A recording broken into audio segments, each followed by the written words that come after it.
بسم اللہ الرحمن الرحیم۔ کتاب ہے مسائل بہشتی زیور، صفحہ نمبر ہے 312 312۔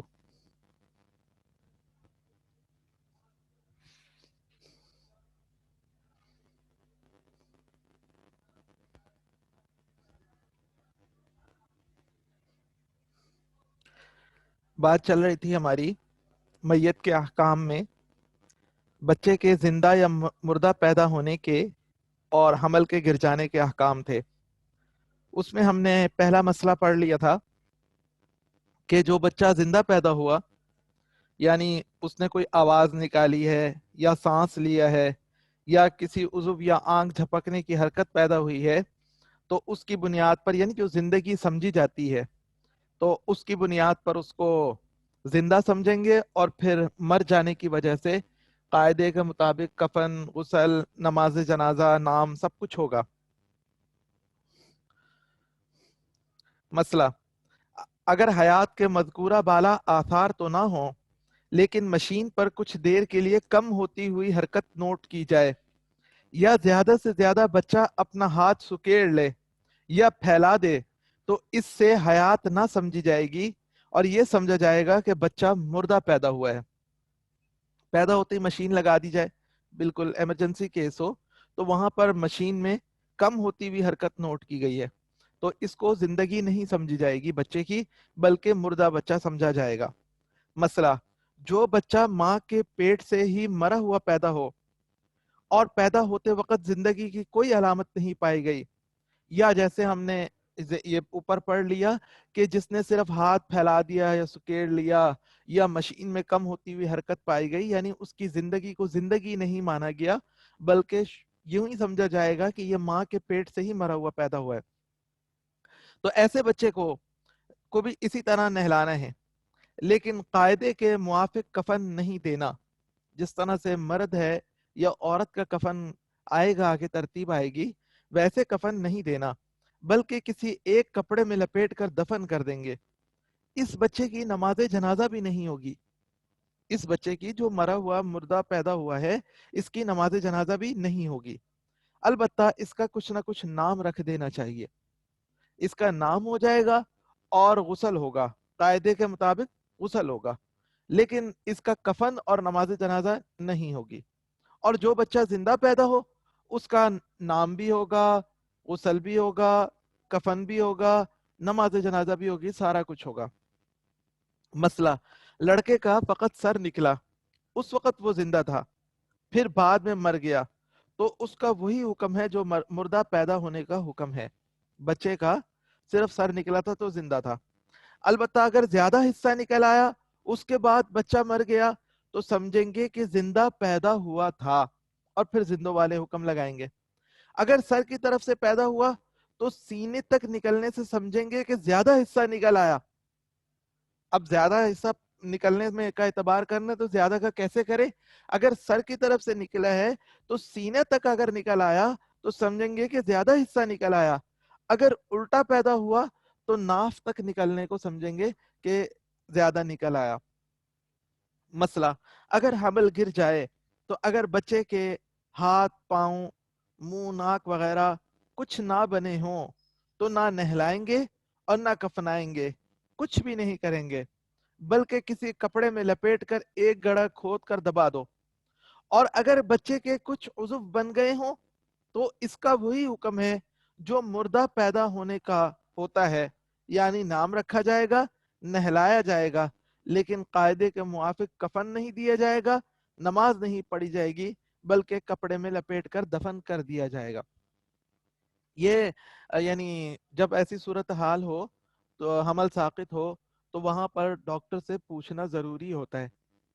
ایک تو ہم پہلے پڑھا ہے، یہ پوچھنا مسئلہ ضروری ہوتا ہے نفاس کے احکام میں، کہ اگر کوئی عضو وغیرہ بن گئے ہوں تو ان کی وجہ سے نفاس کا حکم لگتا ہے۔ اگر کچھ نہیں بنا تھا تو خالی لوتھڑا سا تھا تو اس کی وجہ سے نفاس کا حکم نہیں لگتا، اس کے بعد آنے والے خون کا، اس لیے وہاں بھی معلوم کرنا ضروری ہوتا ہے، اس وجہ سے بھی۔ اور دوسری وجہ یہاں پر آ گئی کہ اگر تو کچھ نکلا ہے، کچھ اعضاء وغیرہ بن گئے ہیں، تو اس کو تو بچے کا یعنی مردہ بچہ پیدا ہونے کا حکم ہے، اس کو ہم نے غسل دینا ہے، اس کو ہم نے